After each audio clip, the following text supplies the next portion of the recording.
रोग हो जाता है तो शरीर तो बोले ये अपने आप नहीं उठ सकता, नहीं उठ सकता। बुद्धदेव पास गए, जाकर उसको यूं उठाया, बोले उठो। अब वो बेचारा तो पड़ा मरना, समय उठे क्या, तो हाथ का सहारे से उठाया, सारे सुला दिया। तब बुद्ध के मन में आया कि अरे राम राम राम राम, जिस शरीर पर इतना अभिमान, वो अपने आप उठ नहीं सकता, वो अपने आप बैठ नहीं सकता, सहारे से उठता बैठता, और ये तो बोलता भी नहीं, श्वास की दशा। तो कहा कि छंदक बताओ, बीमार हम भी होंगे क्या? तो बोले राजकुमार, भगवान करे आप पर बीमारी ना आवे, पर बीमार तो हो ही सकते हैं सभी। बोले सभी। अब तो रहा सहा भी उनका, जो कुछ भी प्रेम था शरीर पर वो नष्ट हो गया। तीसरी बार फिर निकले, होनहार के बाद आज उनको दूर से सुनाई दिया, राम राम सत्य है, राम नाम सत्य है। बोले ये क्या हो रहा है, ये क्या जा रहा है तमाशा कोई? बोले तमाशा है तुम।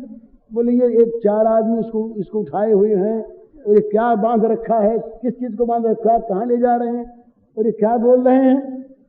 तो बोले महाराज ये मर गया। मर गया? क्या हुआ इसका? साथ चलो, पीछे चलो। पीछे गए, स्मशान में ले जाके उस चिता बनाई, रख दिया, जला दिया गया। सिद्धार्थ ने कहा ये क्या हुआ, सब क्या तमाशा बना?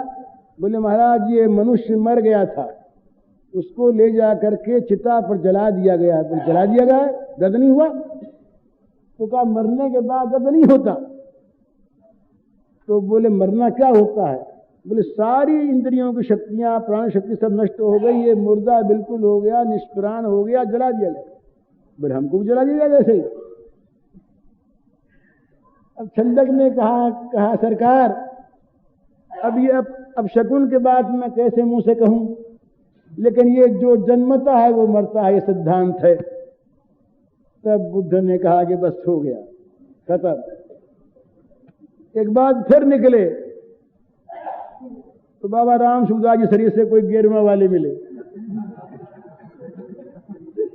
बोले ये क्या चीज है, पीला पीला पहने हुए कपड़ा? बोले ये आदमी है। बोले ये ऐसा क्यों?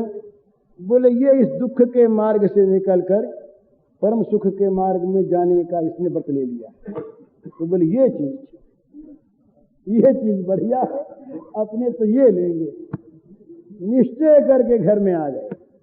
राजा को लगा पता, राजा ने देखा। अब उन्होंने घर में आकर के उसी दिन से तमाम नाच गान तमाशा सब बंद कर दिया, विलासिता की सारी चीजें अलग कर दी। महीने भर का बच्चा था रोहित। सब उनके मन में उदासीनता छा गई, वैराग्य आ गया, पूरा विराग आ गया। राजा को मालूम हुआ, राजा ने बुलाया सिद्धार्थ को, समझाया बहुत कि बेटा अभी तेरे बन जाने का अवसर नहीं है, तुम राज्य भोगो, बड़े होगे तब तुम वन में जाना। वो कल मैंने सुनाया था ना, उसने 4 बातें रखी सामने। मैं कभी बूढ़ा न हूं, मैं कभी बीमार न पड़ूं, मैं कभी मरूं नहीं, मेरा राज्य सदा बना रहे तो राज्य करने को तैयार, वन में नहीं जाऊंगा। कौन ये कहे? बुद्ध को वैराग्य हो गया। आधी रात के समय वो देवी सोई हुई, रोहित पास सोया हुआ, देखा, उठे, देखा पत्नी की तरफ, फिर मन में कुछ मोह आया। बच्चे की ओर देखा, फिर मोह आया मन में, फिर मानो कोई जैसे पुकार रहा है। बुद्ध ने कहा दुख है, छोड़ो, धोखा है। उतर गए नीचे। छंदक को जगाया, सो रहा था। छंदक से कहा रथ लाओ। रथ आया, सवार हुए, कहा चलो। 32 कोस दूर जा करके नदी के उस पार बुद्ध ने कटार निकाली, सारे केश काट डाले अपने और तमाम कपड़े उतार दिए। कहा लौट जाओ भैया, अब हम दूसरे मार्ग पर जाएंगे। ये बुद्ध वैराग्य की ये गाथा है। तो ये मैं कह रहा था कहाँ भगवान के सौंदर्य के बाद जगत का कितना ही सौंदर्य हो, वो सौंदर्य बालकपन से तरुण होने पर बढ़ा और राजस हो गया, और इसके बाद वो घटा वृद्धावस्था में इतना विकट हो गया कि उसको देखने को आदमी नहीं चाहता, बूढ़े को नहीं देखना चाहता।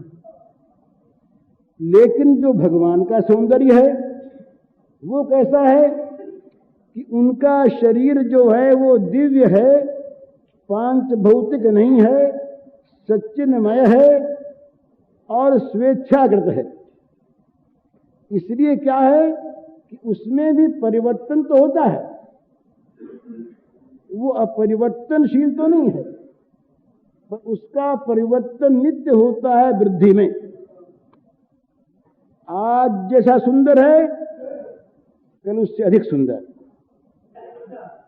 इस क्षण जैसा सुंदर है दूसरे क्षण और सुंदर। नित्य नित्य नवनवायमान, नित्य नित्य नवनवायमान माने क्षण क्षण में पल पल में जिसके सौंदर्य का विकास होता रहता है। ये न मालूम किस काल से होता आ रहा है, और वो विकास होता हुआ सभी को दिखता है। ये बात नहीं है कि सतयुग में जो सौंदर्य था वो इससे कम था, पर ये उससे बहुत बढ़ा हुआ है। ये तो वैचित्र्य है। दो विरोधी अवस्था जिसमें एक साथ रहती है उसी का नाम भगवान है। भगवान उसी का नाम है कि जिनमें दो विरोधी तत्व एक साथ एक समय युगपत रहते हों। तो भगवान का जो सौंदर्य है ये नित्य नित्य नवायमान बढ़ने वाला है। दूसरी बात, एक बात तो ये, दूसरी बात, जगत की कोई भी वस्तु, जगत का कोई भी पदार्थ जब तक नहीं मिलता तब तक उसके लिए आतुरता रहती है, आकर्षण रहता है, और मिलने के बाद भी कुछ समय तक वो आकर्षण चलता है। पर वो वस्तु अगर समीप रहने लगी, वो वस्तु अगर अपने पास रहने लगी, तो कुछ समय के बाद उसका जो आकर्षण नष्ट हो जाता है। जगत का कोई भी रूप, जिस रूप के लिए मनुष्य अत्यंत लालायित होता है, अगर वो रूप मिल जाए और पास रहने लगे, नित्य हो जाए, तो कोई उसमें फिर कान नहीं रहती।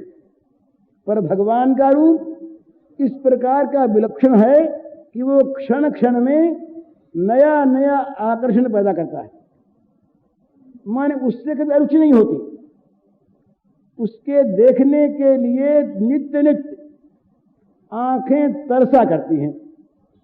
देखते देखते भी प्रतिक्षण दिख रहा है, प्रति पल दिख रहा है, उसके दिखने में विराम नहीं है, व्यवधान नहीं है, पर दिखते हुए भी ये मन करता है कि अब की देखो, अब की और देखो, अब की और देखो।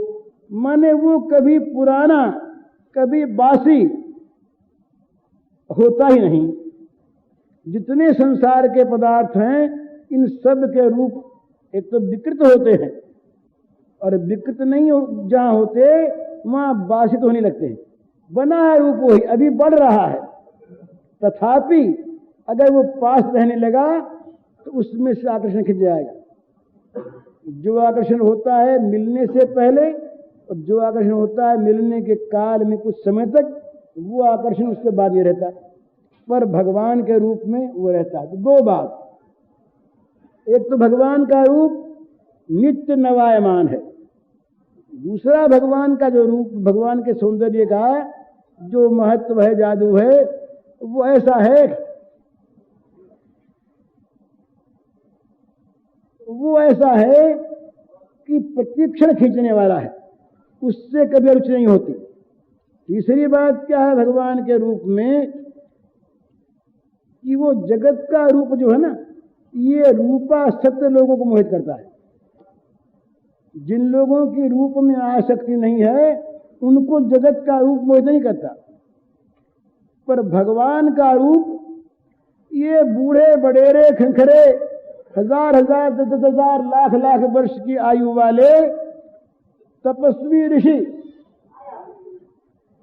इनके मन को भी खींच लेता। परमहंस मुनि, परमहंस मुनियों के मन को जो खींच ले, ये जादू है उस रूप राशि में, ये विलक्षणता। ये आता है महाराज कि श्री कृष्ण को देख करके औरों की बात छोड़ दीजिए, भीष्म, बाल्मीकि, व्यास, ऐसे लोग भी बड़े बूढ़े बूढ़े ये देख करके आंखों की पलक मारना भूल जाते थे। तक सके अब इनमें रूप का, इनमें सौंदर्य की क्या पिपासा बाकी रही है। वो कहते हैं कि मरे मन जाग उठते थे, इनको देख करके मरे मन में, जिनका मन मुर्दा हो गया, किसी और खिंचता ही नहीं, उस मरे मन के सामने। तो मुनि मन को हरने वाले ये इसका रूप, ये तीसरी बात। चौथी बात, शत्रुओं के मन को हरने वाले। खरदूषण के सामने जब ये आए राम, तो बोले भी ऐसा रूप तो हमने त्रिभुवन में कभी देखा ही नहीं। कितने राजकुमार हमारे सामने आए, ऐसा तो हमने कभी देखा ही नहीं, इनको मारें कैसे। शत्रु भी जिनके रूप को देख करके मोहित हो जाएं, ये चौथी बात। पांचवी बात भगवान के रूप की, मनुष्येतर प्राणियों के चित्त को खींचने वाले। मनुष्यों का रूप किसी और प्राणी को नहीं खींचता, तो इनके सौंदर्य के सामने गायें, बछड़े, ये वृक्षों पर चहकने वाले पक्षी, वृक्षों पर कूदने फांदने वाले बंदर, गिलहरियां, मेंढक, सांप, ये सब इनके सौंदर्य को कभी आंख से देख लेते तो मोहित हो जाते। ये पांचवा जादू इनके रूप का। छठा जादू जड़ मोहक। जड़ मोहक, ये जो जड़ जो हैं वृक्ष, और जड़ जो हैं पर्वत पहाड़, जड़ नदियां, ये इनके सामने जब ये रूप आ जाता, इनकी आंखें विकसित हो जाती। नदियां जो हैं उछलने लगती।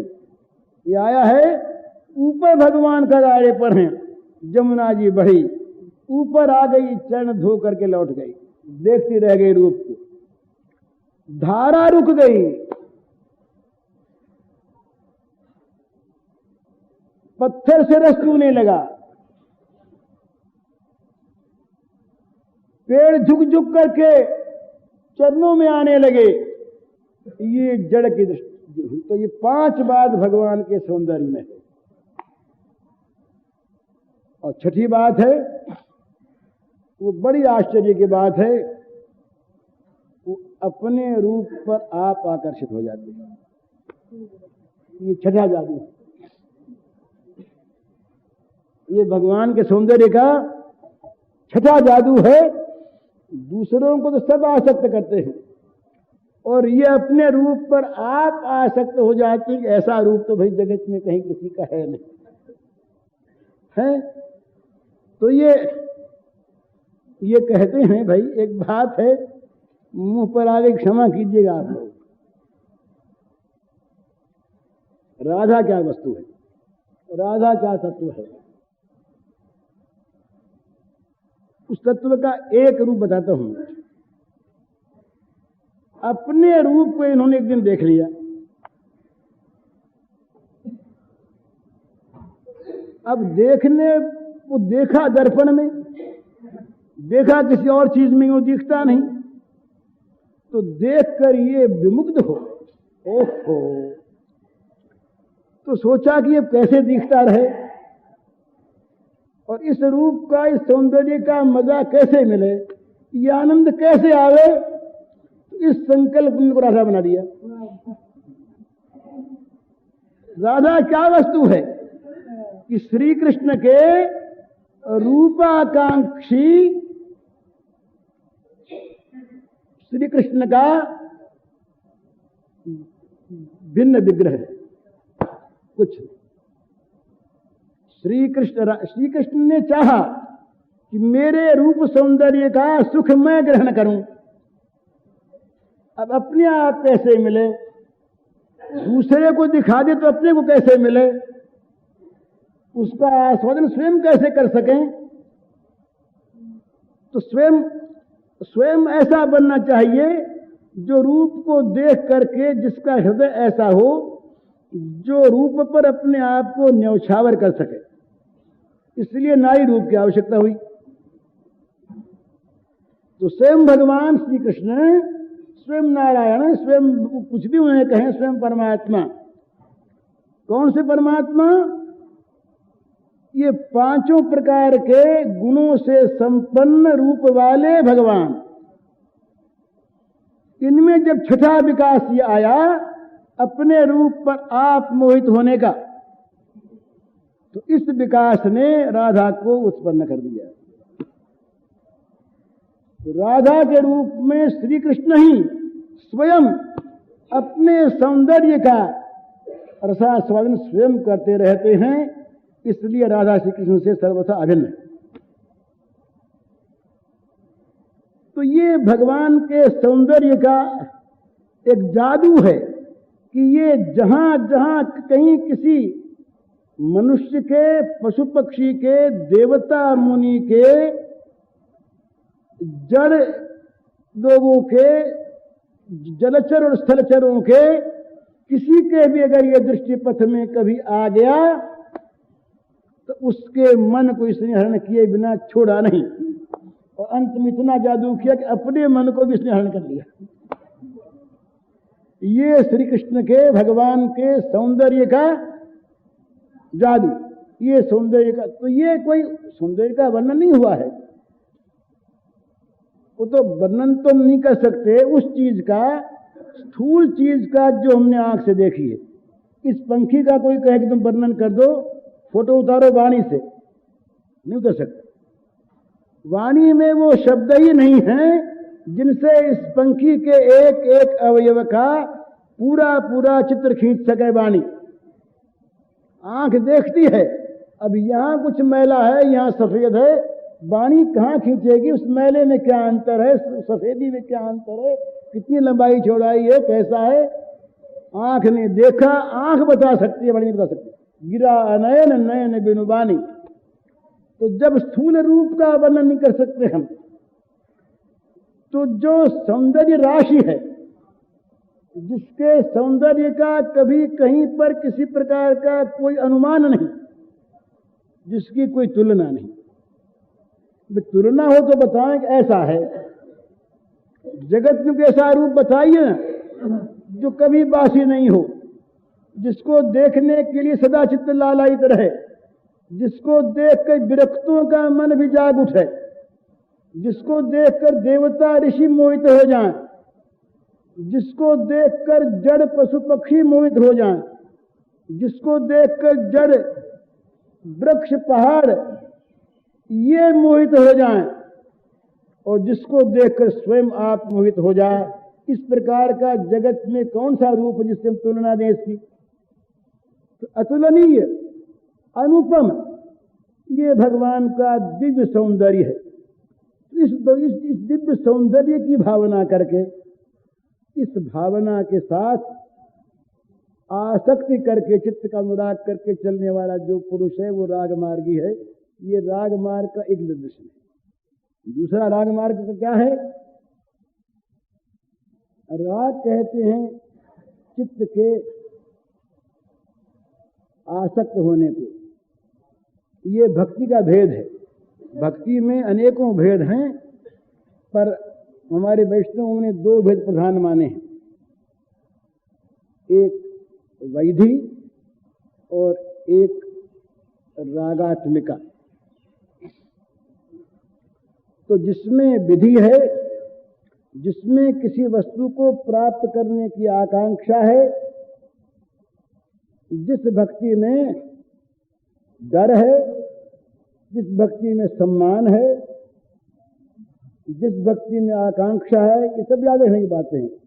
जिस भक्ति में डर है, जिस भक्ति में सम्मान है, जिस भक्ति में आकांक्षा है, जिस भक्ति में परिस्थिति के परिवर्तन का मनोरथ है, जो भक्ति देकर बदले में कुछ लेना चाहती है, वो वैधी भक्ति है। और जिस भक्ति में केवल देना है, और वो देना है केवल परम भगवान के सुख के लिए। क्यों देना है? कि चित्त फंस गया है। इसका नाम है रागात्मिका भक्ति। तो रागात्मिका भक्ति किनकी थी? दशरथ कौशल्या, नंद जशोदा, ब्रज के और कौशलपुर के बालक, वहां की देवियां, इनके संबंध भिन्न भिन्न हैं।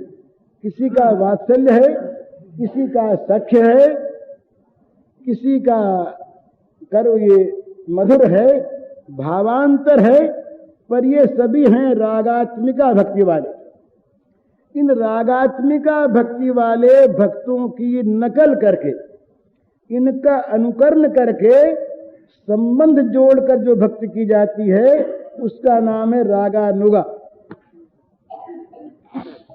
तो रागानुगा भक्ति जो है, ये राग मार्ग की भक्ति, रागानुगा भक्ति। तो रागानुगा भक्ति क्या करती है? किसी चाह से भक्ति नहीं होती, किसी आकांक्षा से नहीं, किसी भय से नहीं, नरक के भय से त्राण की इच्छा नहीं। एक मुसलमान भक्त हुई है अरब में, रबिया, एक देवी थी रबिया, बड़ी भक्त। रबिया ने भगवान से प्रार्थना की, ये भगवान, यदि मैं नरक के भय से आपको भजती हूं तो मुझे नरक में आज भेज दिया जाए, और यदि मैं स्वर्ग की आकांक्षा से आपको भजती हूं तो स्वर्ग का द्वार हमेशा के लिए बंद कर दिया जाए, और यदि मैं आपके लिए आपको भजती हूं तो आप मुझे मिल जाएं। लेकिन ये रागानुगा वाले और आगे बढ़ते हैं। ये आप मुझे मिल जा नहीं कहते, ये कहते हैं कि आपको जो अच्छा लगे, जिसमें आप सुखी हों, वो मुझसे बनता रहे। इनकी आकांक्षा एक रहती है रागानुगा भक्ति वालों की, कि आपके अनुकूल मेरा मन बना रहे, आपके अनुकूल मेरी क्रिया बनी रहे, आप जो चाहते हैं वो मुझसे बनता रहे, जो आप चाहते हैं वो मुझसे बनता रहे।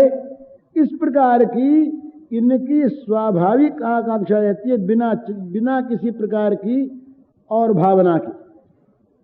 तो इनकी भक्ति जो होती है किसी कारण से नहीं होती, इसीलिए अहेतुक है। इनकी भक्ति में अहेतुकता इसीलिए है, इसमें कोई कारण नहीं है, इसमें कारण है मन नहीं मानता। बोले भाई भक्ति क्यों करते हो? कि भक्ति के बिना रहा नहीं जाता। भजन क्यों करते हो? कि भजन बिना रहा नहीं जाता।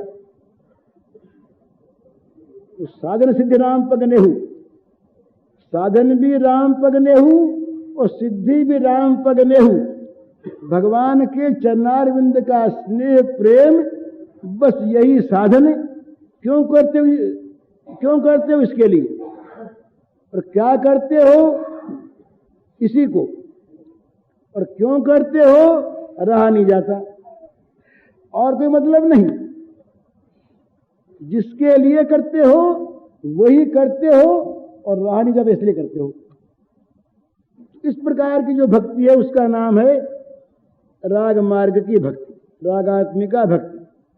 तो ये दो मार्ग हैं। रागात्मिका भक्ति में तो यहां भी डर है, यहाँ डर एक बड़ा भाई डर ये है कि कहीं जगत के सौंदर्य में मन रम गया, भगवान के सौंदर्य का नाम लेते हैं और भावना करते हैं, और भगवान के सौंदर्य के स्थान पर अगर कहीं जगत का सौंदर्य आ गया और उसको अगर हमने थोड़े काल के लिए भी बैठा लिया भगवान के आसन पर, तो गिरने का बड़ा डर है। वैराग्य के मार्ग में ये बात कम है। वैराग्य मेवा भयम, ये जो कहा है ना कि वैराग्य का अभय मार्ग है, इसलिए अभय मार्ग है कि वहां पर ये चित्त के विकार के लिए कोई आधार नहीं मिलता। मतलब त्याग है ना, ये भी छोड़ो ये भी छोड़ो, वहां तो अगर कुछ होता है थोड़ा बहुत तो वैराग्य का अभिमान होता है। विरागाभिमान वो रोक देता है वैराग्य को। मैं वैराग्यवान, मुझ में किसी वस्तु का राग नहीं, मैंने सब पर विजय प्राप्त कर ली, मेरा मन विषय संकल्प से रहित हो गया, मेरे सामने काम का, क्रोध का, लोभ का बस नहीं चल सकता। इस प्रकार का अभिमान तो वैराग्य में, जैसा महाराज जी ने कहा, जब तक पचता नहीं वैराग्य तब तक ढकारें आती हैं, जैसे इसी प्रकार से वैराग्य में ये चीज तो है, वैराग्याभिमान तो होता है, लेकिन उसमें और भय कम है। इसीलिए इस मार्ग के जो आकांक्षी लोग हैं, राग मार्ग के,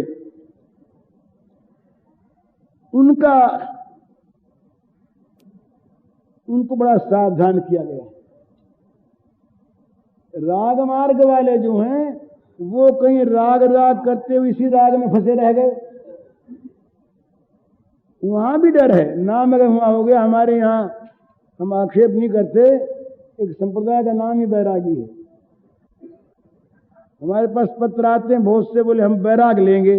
अरे बैराग बाजार में मिलता, सो लोगे? बैराग लोगे क्या? बैराग तो मन की वस्तु है। चित्त में जब विषयों से अत्यंत वितृष्णा हो गई, या तो विषय रहे नहीं और या महान दुख रूप हो गए, अपने आप मन हटेगा, उसका नाम वैराग्य है। वैराग्य कोई धारण थोड़ी होता है, वैराग्य तो एक स्थिति है, मन की जो राग रहित स्थिति है उसका नाम वैराग्य है।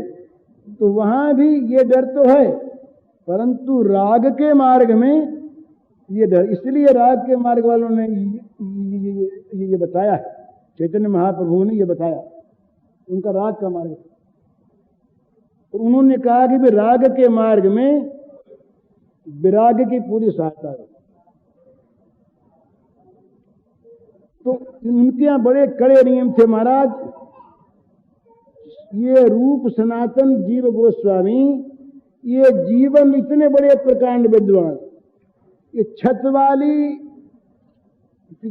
तो छतवाई के सामने रहे ही नहीं, नियम कर लिया था जिस पर छत होगी वहां नहीं रहेंगे। और इसके बाद और नियम उन्होंने कड़ा बनाया कि पेड़ के नीचे रहेंगे, और पेड़ के भी एक पे नहीं, आज एक कल दूसरा। यहां तक हुआ जब सनातन पूरे हो गए, चल फिर नहीं सकते, पर नियम का पालन करने के लिए उनके साथी लोग जब शाम होती तो उन्हें उठा के दूसरे पेड़ नीचे रख देते। इतना कड़ा नियम। और अपने पास सामान क्या रखा? एक कोपीन और एक मिट्टी का करवा, बस इतनी सामग्री पास। जो पहले करोड़पति थे, बहुत बड़े मनुष्य थे धन में, और यहां तक मीराबाई गई जीव गोस्वामी के यहां, वो दूर बैठे थे, जा करके कहा कि मीरा दर्शनार्थ आई है। तो अपनी भाषा में ये बोल गए जीव गोस्वामी, ये प्रकृति का हम दर्शन नहीं करते। उन्होंने स्त्री का नाम तक छोड़ा था, प्रकृति, स्त्री नाम नहीं लेते। यहां तक मानते अपने को सावधानी रहनी चाहिए। प्रकृति कहा, और तब मीरा ने जब दूसरी बात कहला दी, तो मेरा स्त्री थी नहीं ना, मेरा स्त्री नहीं थी। मीरा ने ये कहलाया कि महाराज हमने तो सुन रखा था कि ब्रज में तो पुरुष एक ही हैं, आप दूसरे पुरुष कहां से आ गए जो प्रकृति से नहीं मिलते। कहा उस देवी को आने दो। दोनों के भाव हैं, लेकिन मैं ये कह रहा था कि राग के इस मार्ग में पहले विराग की सहायता अत्यंत आवश्यक है, नहीं तो राग का मार्ग ये महाराज बड़ा विकट मार्ग है। इसमें गिरने को इतना अवकाश है जिसकी कोई सीमा नहीं। क्यों? ये जो सौंदर्य है ना, ये वाक सौंदर्य, दृष्टि सौंदर्य, अनेक प्रकार के जो सौंदर्य हैं जो यहाँ पर हमारी कल्पना में आ रहे हैं, इनमें अगर कहीं मन फंस गया और भगवान के उस अप्रतिम सौंदर्य की तरफ छट गया तो यहाँ विनाश है। इसीलिए जो रासलीला है ना, ये सत्य काम की चीज नहीं है, इसीलिए ये गुप्त है। इसीलिए शंकर, नारद, अर्जुन, इनका भी इसमें प्रवेशाधिकार नहीं। इसीलिए ब्रज के जो ग्वाल थे उनको भी इस रासलीला का पता नहीं। स्वान स्वान दारान देवोकसान, क्या एक श्लोक है, स्वपार्श स्वान, क्या है, रास पंचाध्यायी में है कि गोपों ने अपने अपने धर्म पत्नियों को अपने घर में सोए हुए देखा। लोग कहते हैं शिशुपाल को नहीं पता लगा। अरे लगता कैसे? पता तो नहीं है इसका उन ब्रज के गोपालों को। इतनी अंतरंग लीला है, इसका पता शिशुपाल साहब कहां से लगता? लेकिन ये इसलिए तो अंतरंग है, इसका जो दिव्य रूप है उसको अगर कोई, जिसके मन में संसार के गंदे काम बसते हैं, वो यदि इसमें प्रवेश कर जाए कहीं तो मारा जाएगा, क्योंकि इसकी भाषा दूसरी है। भाषा दूसरी है इसकी, तो इसकी भाषा को अगर ये लौकिक भाषा में ले लेगा तो मर जाएगा।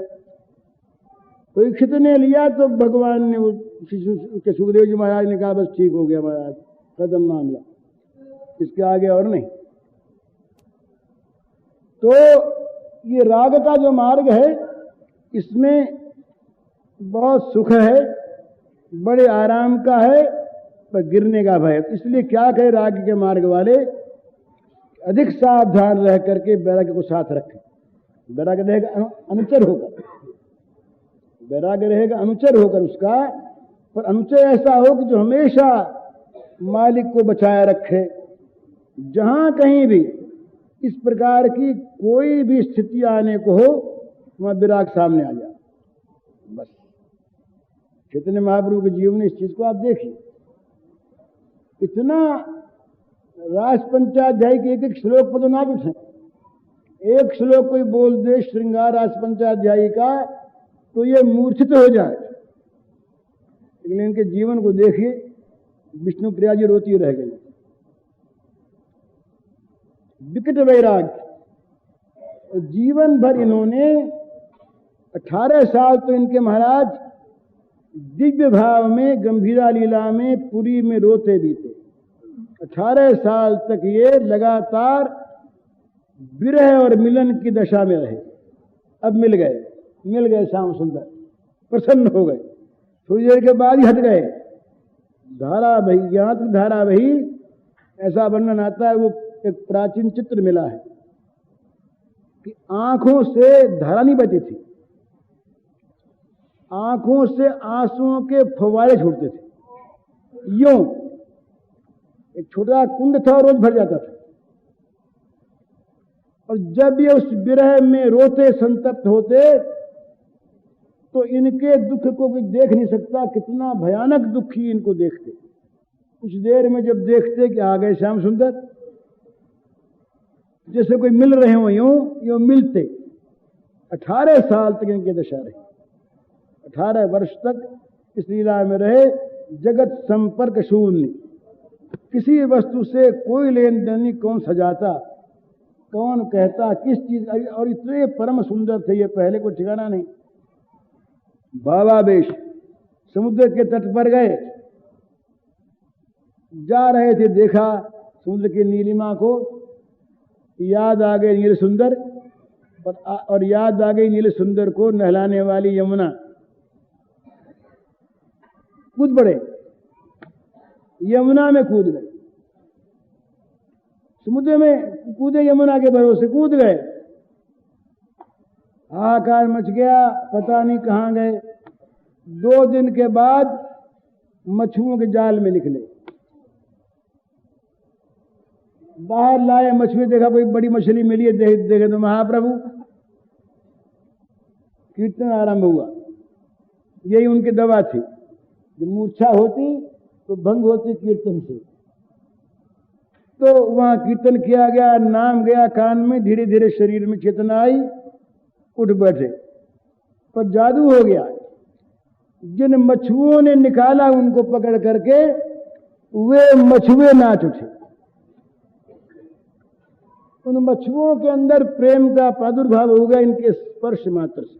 इतना इनका प्रेम से भरा हुआ कलेवर था कि जिसके स्पर्श करने से मछुओं में प्रेम उत्पन्न हो गया। वे भावावेश में आकर के भगवान का कीर्तन करते नाचने लगे। इतना तो इनका प्रेम, इतना प्रेमी हृदय, इतना इनका अनुराग, परंतु इनका त्याग और वैराग्य इतना विकट कि जिसको वो माधवी को मिल आने वाले बेचारे हरिदास को निकाल ही दिया। इतना विकट वैराग, इतना विकट त्याग कि कहीं पर किसी प्रकार से भी रियायत नहीं। हरिदास की ये लोगों ने सिफारिश की तो बोले हरिदास मेरा प्राण है, इसीलिए तो मैंने उसको दंड दिया है। दंड को दूसरे को दिया जाता है, उसके बिना मेरे प्राण रोते हैं, परंतु मैं अगर अपने को दंड न दूं तो लोग क्या समझेंगे। इसलिए उन्होंने ये विकट भयानक रूप से हरिदास महाराज को निकाल दिया। बेचारे जाकर त्रिवेणी में डूब गए। 2 वर्ष के बाद आए नहीं, उनको बुलाया नहीं। तो राग के मार्ग में सब ठीक है। ये मैं इसलिए कह रहा हूं कि आज लोग मेरे पास बहुत आए, रास की बात कहो, रास की बात कहो, राग की बात कहो। मैंने कहा भी राग की बात तो कहें, पर हमारे हृदय में पहले विराग नहीं तो राग आवे कैसे। और सुनने वालों के हृदय में भी विराग नहीं तो ये राग रहेगा कैसे।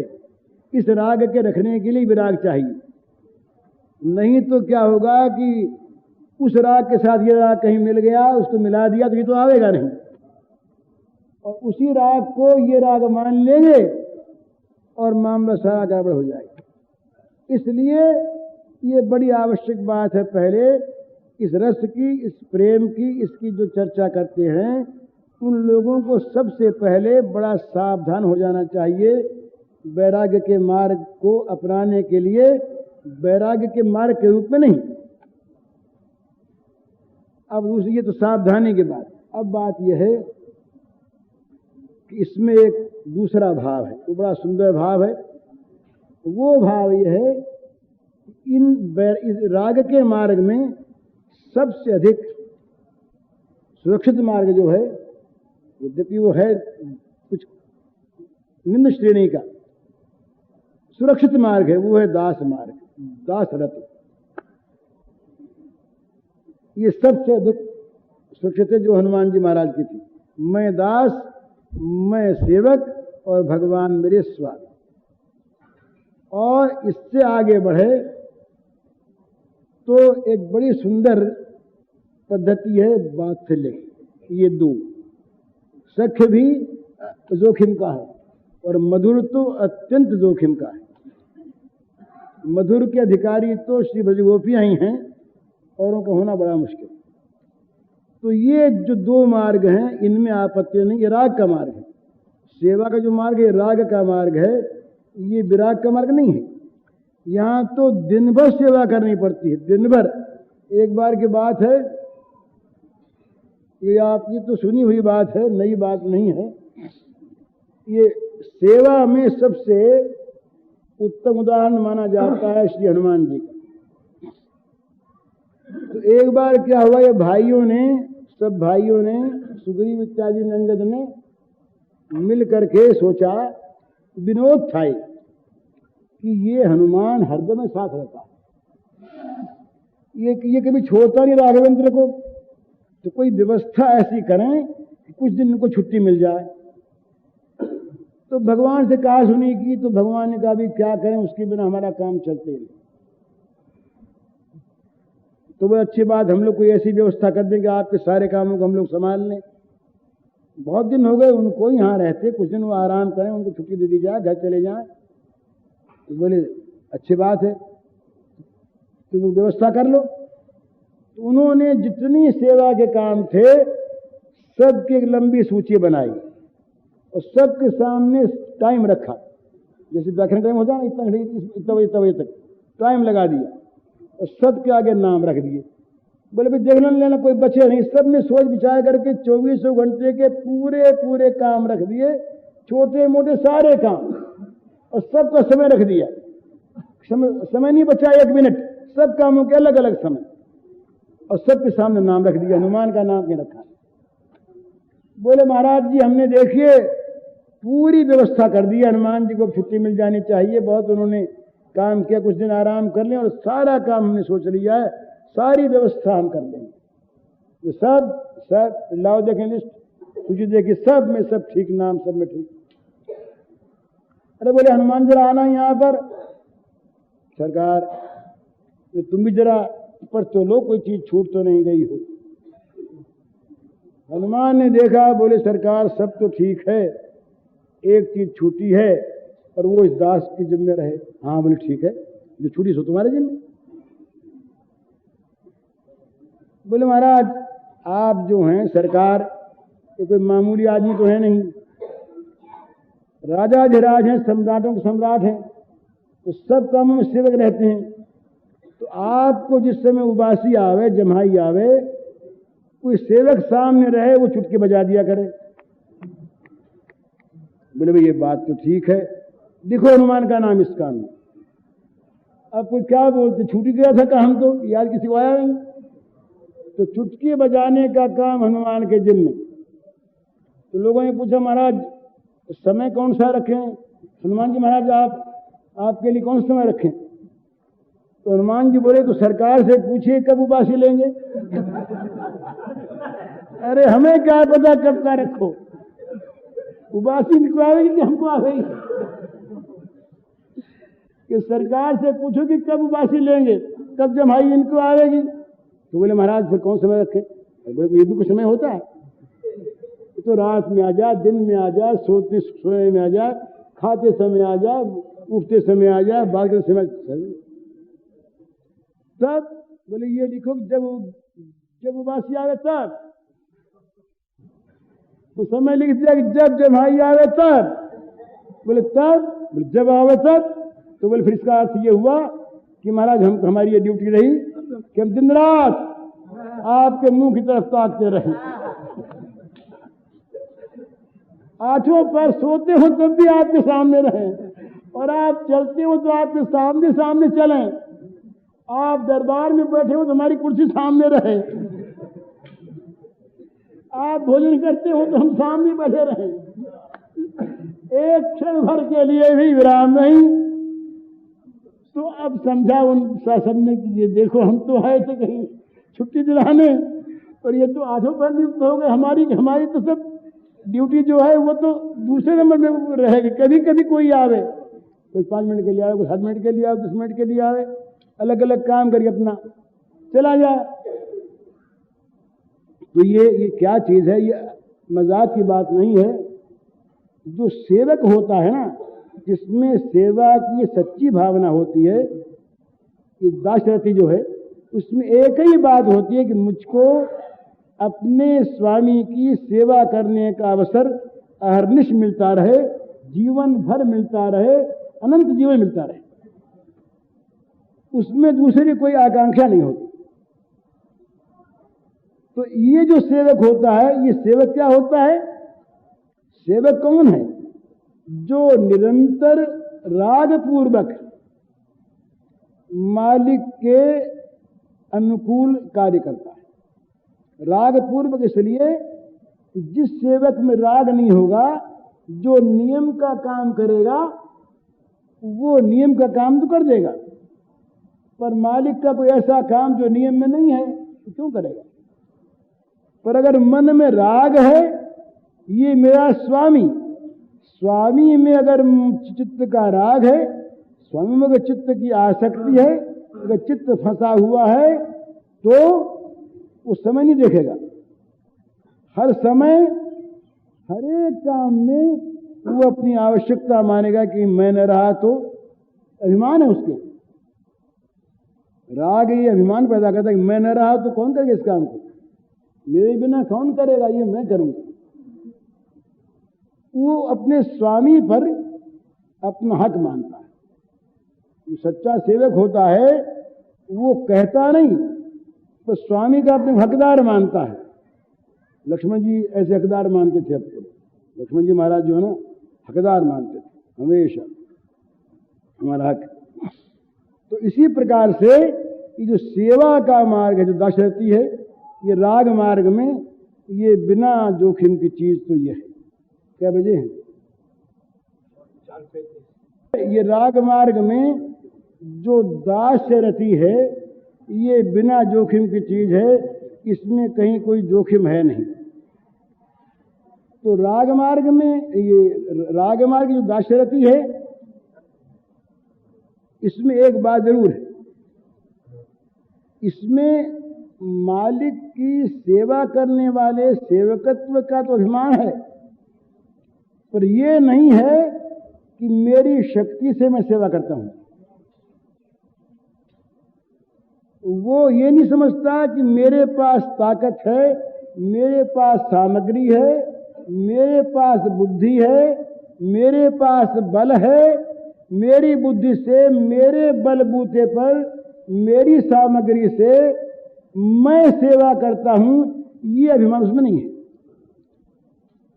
सेवकत्व का अभिमान है, लेकिन ताकत उनकी, बल उनका, बुद्धि उनकी, प्रेरणा उनकी, सामग्री उनकी, और कराने वाले भी वो।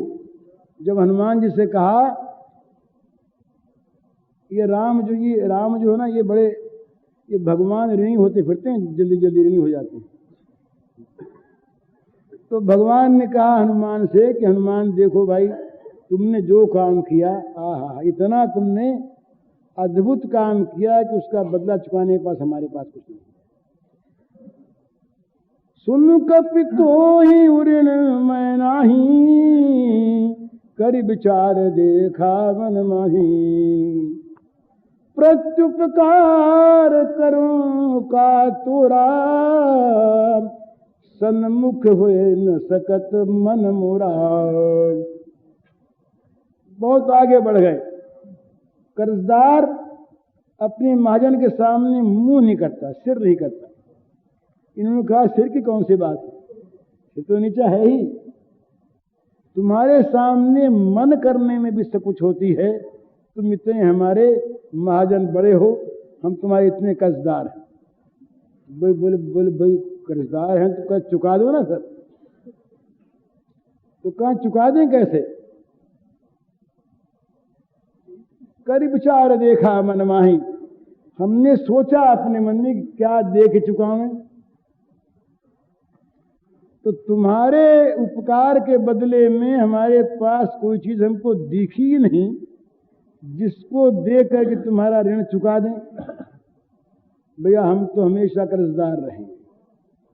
पर हनुमान ने क्या कहा? हनुमान ने कहा महाराज बस भुलाते हैं आप हमको। अरे बंदर शाखा से शाखा पर जाई, एक डाली दूसरी डाली पर कूदने वाला बंदर, उसमें कोई बल है?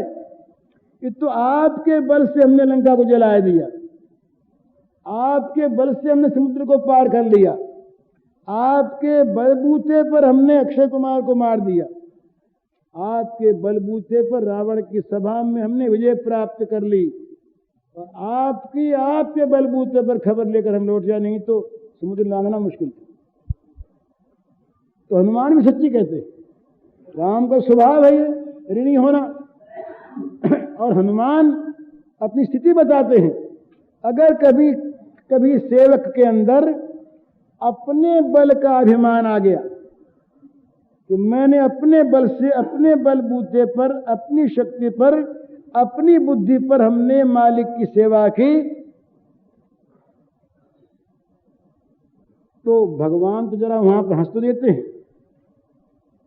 पर कभी उसको दिखा देते हैं उसके बलबूते की चीज। एक बार की बात है, द्वारका की बात है। द्वारके की बात से वहां बात चली, सत्यभामा जी बैठी थी। सत्यभामा जी ने बात में कहा कि हाँ देखा है, जगत का सौंदर्य तो देखा है, पर ये सरकार हम जैसी सुंदरी कोई आपको मिली नहीं। बोले भाई ऐसी बात, तुम बड़ी सुंदर हो गई बात। एक दिन बात चल रही थी, भाई कौन जल्दी जा सकता है, किसकी चाल तेज है। तो बात चलेगी भाई वो तेज है, वो तेज है। तो गरुड़ जी ने कहा वहां बैठे थे पास मन में, कि ये सब सरकार क्या बात कर रहे हैं, हम तो बैठे ही हैं, हमारे समान किसी की चाल संसार में है क्या। तो बोले सरकार आप चाल वाल की बात सोचिए, दास बैठा है, दास से बढ़कर किसकी चाल है, तो दास आपका सेवक है।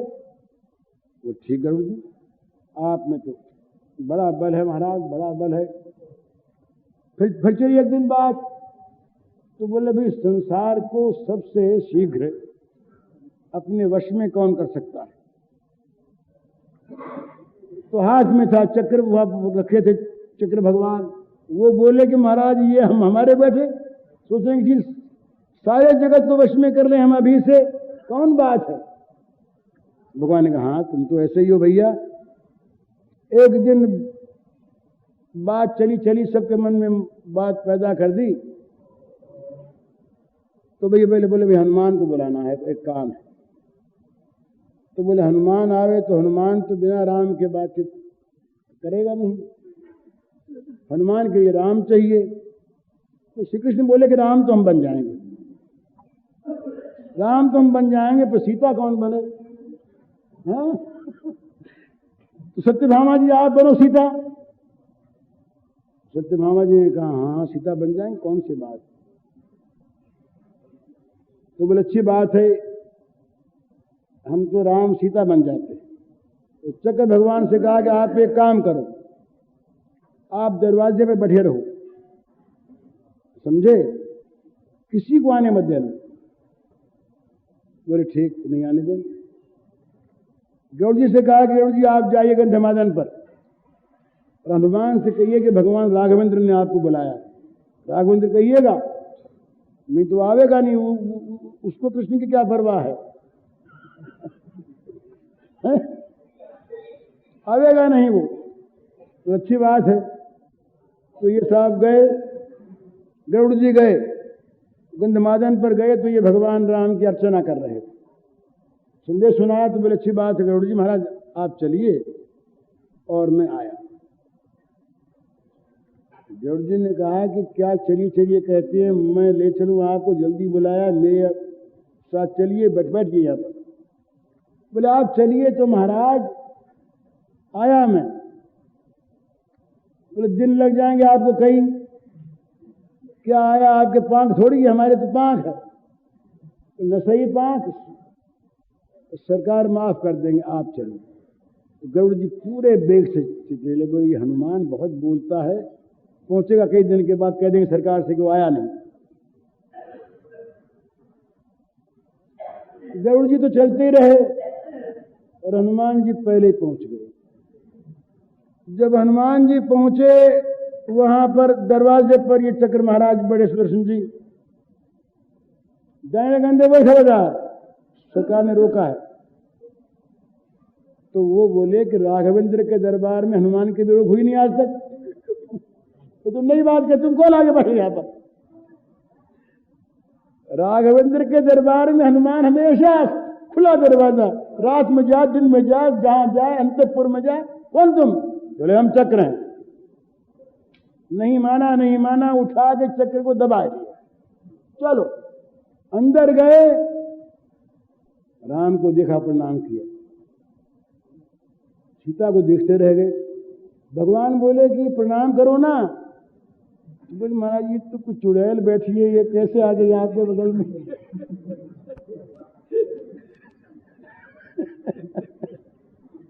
सत्यभामा जी तो वही ठंडी हो गई। ज्यादा सौंदर्य था ना सत्यभामा जी का, उसको तो बताया चुड़ैल, ये कहां से आगे बैठ गई हैं? तो सत्यभामा जी का गर्व योग गला। इतने में वो गरुड़ जी आए पीछे से, गरुड़ जी अंदर आ गए। अंदर आ करके गरुड़ जी ने देखा कि यहाँ तो हनुमान जी पहले बैठे हैं, तो गरुड़ जी का गर्व भी शांत हो गया। अब भगवान बोले कि वो चक्र महाराज जो बैठे थे दरवाजे पर, भाई वो कहाँ गए हनुमान? तुम कैसे आए? क्या तुमको उसने रोका नहीं? अरे बोले महाराज ये देखो, ये चक्र महाराज देखो, मुंह बाके निकाल दिया। बोलिए पड़े अंदर। बोलिए कैसे हुआ? बोले बहुत चींचपड़ करने लगा मेरे सामने। तो मैंने कहा कि राम के दरबार में हनुमान की रोक। हाँ भाई तुमने ठीक कहा। बोले कि देखो अब ये निकाल के फेंक दिया। वो चक्र जी महाराज से नीचे करके बैठ गए।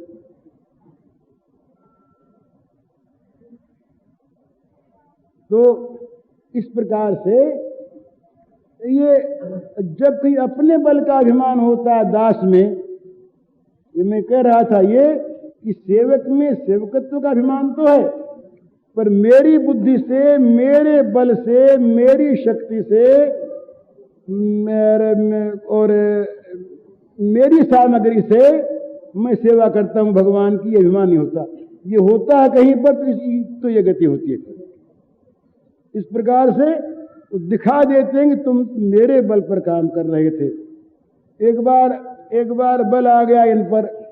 अर्जुन ने कहा महाराज ये क्या बात सुनते हैं आपकी कि ये लंका जाने के लिए आपने समुद्र पर पत्थरों की पुल बांधी।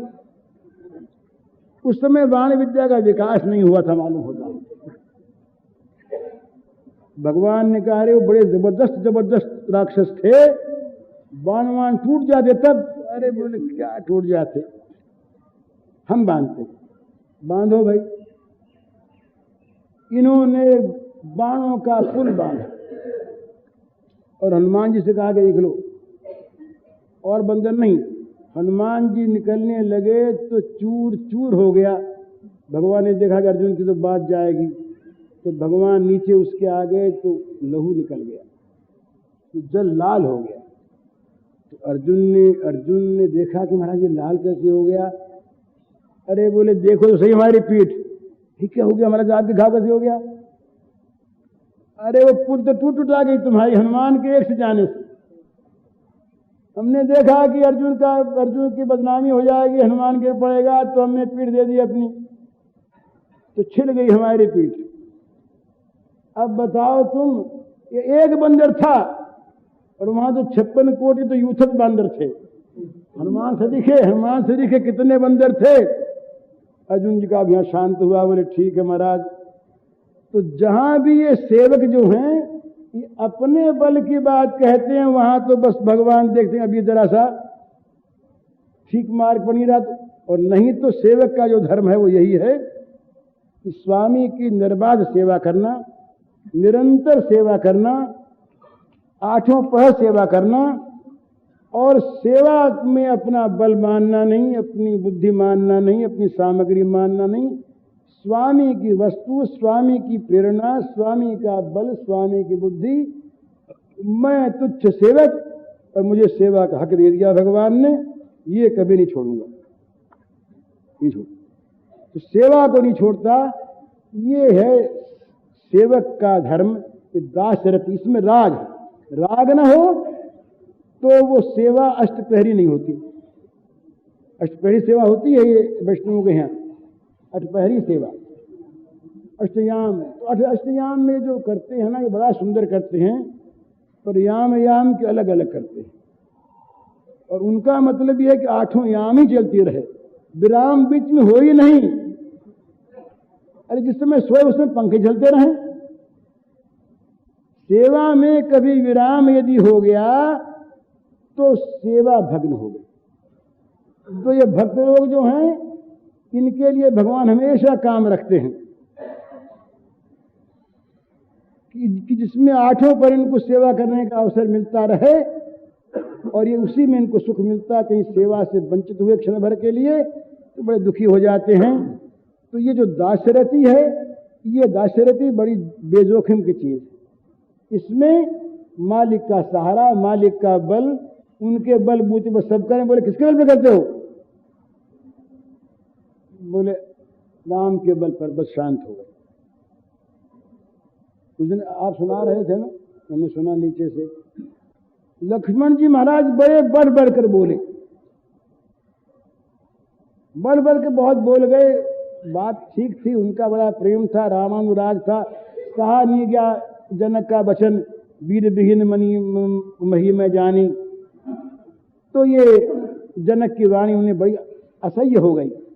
बोले राम को मुंह करके, पर बोले क्या? बंधु को ब्रह्मांड उठाऊं, योजना प्रमाण ले धाऊं, ऐसा वो सको मेरु मूल की वो तोड़ी, कांच खिड़की में जारों फोड़ी। कुछ नहीं हुआ, किसी को कोई असर नहीं पड़ा, ये बोलते गए। इन्होंने देखा कि कुछ बोलने में भूल हो रही है, याद आई बात, तब बोले अरे इनके सामने अपनी डींग हाँक गया। तब बोले तोरो छत्र गदंड जमी तब प्रताप बलनाथ, बस तो प्रताप बलनाथ, जो न करो प्रभु पद शपथ पुण्य न धनो धनुहाथ। लखन सकोप बचन जब बोले, जगमगाने मही दिग्गज डोले। डोल गए दिग्गज, मही डगमगा गई। क्यों डगमगा गई? तो प्रताप बलनाथ, राम का बल, राम का प्रताप आ गया लक्ष्मण की वाणी में। तब लोगों ने देखा कि अब खैर नहीं। तो ये इसीलिए जो सेवक हैं, वो सेवक केवल अपने स्वामी का बल मानते हैं, उनकी बुद्धि मानते हैं, उनकी सामग्री मानते हैं, अपना सौभाग्य मानते हैं कि अपनी चीज को अपने लिए बरतने का काम भगवान ने हमें सौंप दिया कि तुम करते रहो, हम धन्य हो गए। उसमें एक भय रहता है, मालिक का भय है। यद्यपि भय सेवक जो पुराना होता है उसको नहीं रहता, पर तब भी एक मर्यादा है। एक भगवान के सामने एक सम्मान का भाव है, नीचे बैठना है, चरणों में रहना है, हुक्म बजाना है, तो सावधानी है, बेनियम नहीं करना है। सख्य में बेनियमी आ जाती है, इसलिए थोड़ा सा वो जोखिम की चीज है, और मधुर में अत्यंत बेनियमी है, इसलिए बहुत जोखिम की चीज है। वात्सल्य में बेनियमी तो है, पर बेनियमी होते हुए भी उसमें डर है कहीं बीमार न हो जाए, उसका डर है। इसलिए वात्सल्य भी बेजोखिम का है। सख्य में कुछ जोखिम है और मधुर में बहुत जोखिम है। इसलिए राग का मार्ग तो उत्तम, विराग की अपेक्षा राग मार्ग उत्तम सहज। पर विराग मार्ग, ये राग मार्ग में सर्वोत्तम चीज है मधुर, पर उसके अधिकारी नहीं।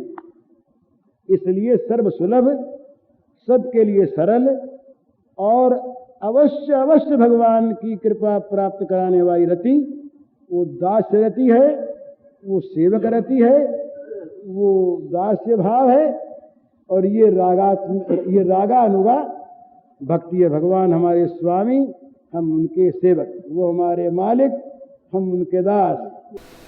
पूज्य श्री भाई जी के इस प्रवचन का शीर्षक है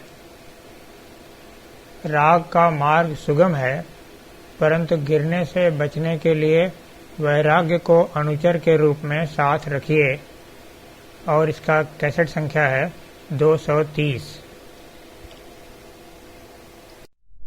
रोग हो जाता है तो शरीर तो बोलिए अपने आप नहीं उठ सकता।